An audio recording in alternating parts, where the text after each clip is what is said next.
அவன் புருஷன் டைவர்ஸ் பண்ணிட்டு அந்த கேஸ் அந்த அம்மா அட்டன் பண்ண சொல்லு. ஓ இந்த வக்கீல் விட மாட்டார் போல. ஹலோ, என்னால் உங்களை பெயிலில் தான் எடுக்க முடிஞ்சுது.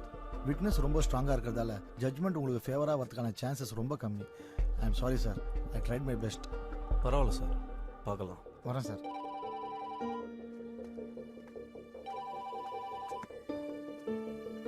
ஹலோ,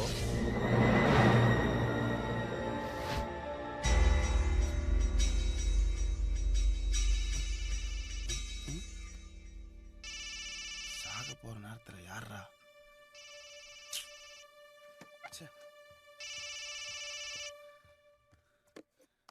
ஹலோ, நான் மாஸ்டர் பேசுறேன்பா. வர 23ஆம் தேதி என் பொண்ணு கல்யாணம் வச்சிருக்கேன். என்ன நீங்க எல்லாம் வந்து இருந்து கல்யாணத்தை நடத்தி கொடுத்துட்டு ஒரு வாரம் தங்கி இருந்து தான் போகணும். கண்டிப்பா வந்துடுறோம் மாஸ்டர். நாங்களும் உங்களை பார்த்து ரொம்ப நாள் ஆச்சுல்ல. குடும்பத்தோட வந்துடும் மாஸ்டர். ஆமா மாஸ்டர். யார் மாப்பிள? நம்ம ராஜரத்ன பையன் தான். ஏன் மாஸ்டர், உங்களுக்கு அவரு தான் பெரிய பிரச்சனையாச்சே, அப்புறம் எப்படி இதெல்லாம்? என்ன பண்றது, என் பொண்ண பையன் பாத்துருக்கான், பிடிச்சு போச்சு. சரி, என் கல்யாணத்துல பிரிஞ்ச குடும்பம் இந்த கல்யாணத்துல சேரட்டுமே தான் ஒத்துக்கிட்டேன். ராஜாவுக்கு சொல்லிட்டீங்களா? சொல்லிடுறேன்பா. ஆமா, அவன் இன்னும் சின்ன கட்டில தானே இருக்கான். ஹலோ, சின்ன கட்டி போலீஸ் ஸ்டேஷன். தீக்குச்சி திரும்ப வர்றானா?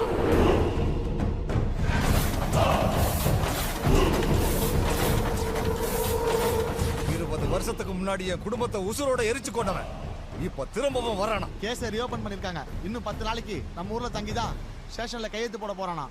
இதுக்கு தாண்டா காத்துக்கிட்டு இருந்தேன். ஊர் எல்லையில அவன் கால் வைக்கிறதுக்குள்ள வெட்டி தள்ளுங்கடா.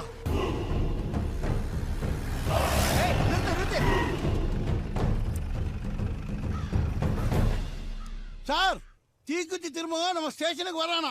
அந்த விஷயம் சண்முக பாண்டிக்கு தெரிஞ்சு போச்சு சார். போட்டு தள்ள ஆளுங்களோட கிளம்பிட்டான். தெரியா, அவனை கூட்டிட்டு வர்றதுக்கு தான் என் பையன் போயிருக்கான். அவனை அனுப்பிச்சிட்டு நீங்க அங்க என்ன பண்றீங்க? உங்க வேலையை நான் பாக்குறேன், கேபிள் கனெக்ஷன் கொடுக்குற என் வேலையை நீங்க பாருங்கன்னு ஒயரை கையில கொடுத்து இந்த மொட்டை மாடியில உட்கார வச்சுட்டு போயிட்டான்.